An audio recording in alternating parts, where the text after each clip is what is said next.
I was excited because I got a personal email from you suggesting that you had enjoyed the interview. Using an expletive, because I thought he came across like a real, almost reasonable conservative American. He wasn't doing any of the kind of crazy stuff he does when he's stumping, say, at the Iowa State Fair.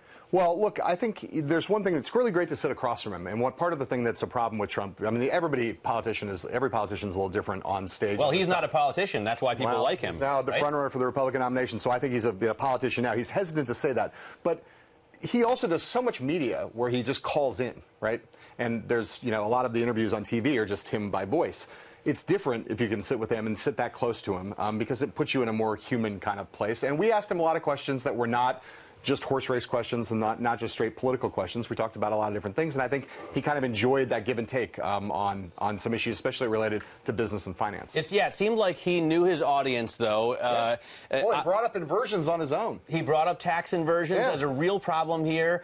He brought up, obviously, you guys brought up the hedge fund, the fact that hedge fund managers get a steep discount on their tax bill, and he thinks it should be normalized. And he didn't back down on that, which I thought was interesting. Well, the point I tried to raise with him that I wanted him to hear him talk about was not, he had trashed hedge fund managers previously and suggested that he might be for changing their tax treatment. So we got him nailed down on the fact that he agrees with Hillary Clinton that carried interest should be taxed at the same rate as ordinary income. That's one thing. The second thing was... Well, he agrees with a lot of people. I mean, you say he agrees with Hillary Clinton. Well, but she's the Democratic front runner. That's a little bit of a gotcha. But she's the Democratic front runner, and he's the Republican front runner. That's, an unusual situation where you have a front runner of each party agreeing on a big issue of tax policy.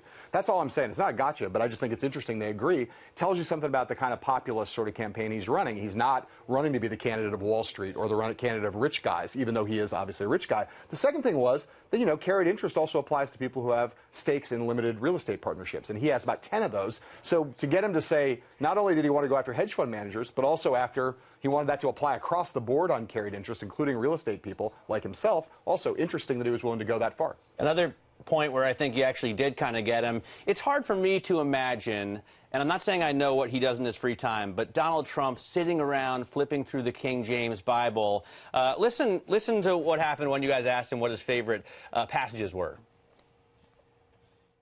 When I talk about the Bible, it's very personal, so I don't want to get into verses. I don't want to get into... There's no verse that means a lot to you that you think about or cite? The Bible means a lot to me, but I don't want to get into specifics. Even to cite a verse that you like? No, I don't want to do that. You're an Old Testament guy or a New Testament guy? Probably equal. I think it's just an incredible... The whole Bible is an incredible... I joke very much so. They always hold up the Art of the Deal. I say my second favorite book of all time. Now, I have to say, I was reminded of Sarah Palin's Katie Couric interview, and she said, what specifically newspapers, magazines do you read? And she said, I read all of them, whatever they give me. Yeah. I like both testaments the same. I mean, look, we did not structure that to be a gotcha question. I just think if you were a candidate and you say things, as he had said on the stump in Iowa, he said, it's his favorite book. He spends a lot of time with it, loves the Bible, so you want to, kind of ask the guy, well, what parts of the Bible do you get inspiration from? I'm not a Bible guy myself. One parable. You could at least give me one parable if I asked you for one. I actually like the book of Psalms, and I can give you a few Psalms if you press me on it. Pride goeth before destruction and a haughty spirit before the fall. I can do that, and I'm not really even a religious person. So we wanted to kind of hear what he had to say, and he was vague. Well, hopefully that doesn't necessarily mean he doesn't read the Bible, but it does mean he was a little vague on his knowledge of Scripture. And certainly, as far as pride going for destruction, he would have a real problem if that were the case. Some people would say he has a haughty spirit. But most presidential candidates need to have pride. They should have a haughty spirit. Yes. Jeb Bush doesn't seem too haughty. Listen to Trump's grade of Jeb. He's a person, and I guess he's trying very hard because I use the term low energy. He is a low energy person by nature, and that's okay. There's nothing wrong with that. I know some wonderful low energy people. In fact, they're some of the nicest people I know. But that doesn't mean that they're going to be good at negotiating with China, bringing back our jobs, bringing back our money, et cetera, Japan, everybody else. You look at the Iran deal, I don't know, is he going to make a much better deal than Barack Obama? I probably tend to doubt it. I got it. I love that part, Some of the nicest people I know are low-energy people. Right. He's not, you're not, I'm not. What did you think about Donald Trump's performance yesterday? I thought he did very well as far as his performance and his communications? Look, I think he has raised his game throughout the time that he's been a candidate. And one of the things he's best at doing is this thing of needling, mocking his rivals, whether it's Chris Christie, Marco Rubio, but particularly Jeb Bush. This low energy thing. He is low energy, Yesterday, though. Jeb really tried to get fired up as he attacked Trump at a campaign event. But he does, I think, part of the reason why that works is it does resonate with people who've seen Jeb, who's not a particularly happy warrior right now. He is a cerebral guy, and he comes across sometimes as if he's not having the greatest time on the campaign trail. One of the things that's most attractive to people about Trump is that he looks like he's having fun. This is the time of Trump's life. He's had a big life. He seems like he's having a lot of fun. The low energy thing is just a way to get in there with a little dig, and he's trying to get under Jeb's skin a little bit. And if you look at the way that Jeb has reacted, which is to try to amp up his aggressiveness, it seems as though they are listening at in the Bush campaign, and they're kind of hearing that criticism, trying to counter it. Does Trump? Yesterday, I asked you if he really wants to be president, and you guys had previously asked for odds that he would make it. He said last time 20%. Now he's saying what, 25, maybe 30? 30, yeah. I mean, look, he's trying to be. He doesn't want to set expectations too high.